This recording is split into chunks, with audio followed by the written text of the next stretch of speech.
আজকে আপনাদের সাথে শেয়ার করব আমাদের ইউনিভার্সিটিতে যারা সিঙ্গেল রুমে থাকে পিএইচডি স্টুডেন্ট তাদের রুম আসলে কেমন হয়।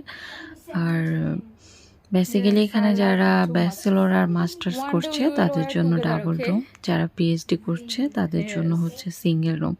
তো এই রুমটা আজকে আপনাদেরকে আমি একটু ছোট্ট করে ঘুরে দেখাবো। প্রথম এই পাশ থেকেই শুরু করলাম। এখানে ছোট্ট একটা বেসিং, তারপরে এই পাশে হচ্ছে ব্যালকনির মতো করে, মানে ওপেন বারান্দা না, এটা হচ্ছে জাস্ট রুমের সাথে অ্যাডজাস্ট করা। আর এই দিক থেকে একদম বাইরের যে ভিউ সেটা দেখতেই পাচ্ছেন, কি সুন্দর মাশাআল্লাহ।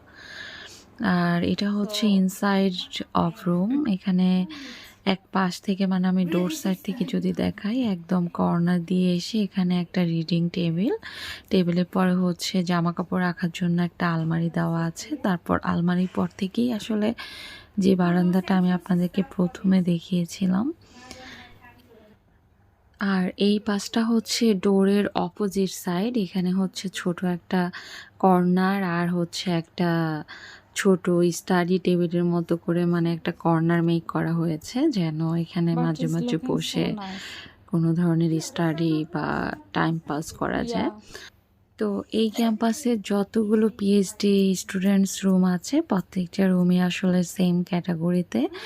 আর স্টুডেন্টরাই আসলে ভিতরে অনেক কিছু দিয়ে অর্গানাইজ করে।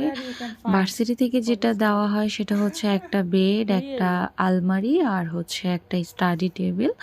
বাকি যা যা দেখতে পেয়েছেন এগুলো আসলে আমাদেরই কেনা। আর যে রুমটা আপনাদের সাথে শেয়ার করেছিলাম এটা হচ্ছে এই পরিটার রুম, যে আমার বেস্ট ফ্রেন্ড ফ্রম কাম্বোডিয়া। তো এই ছিল আজকের ভিডিও।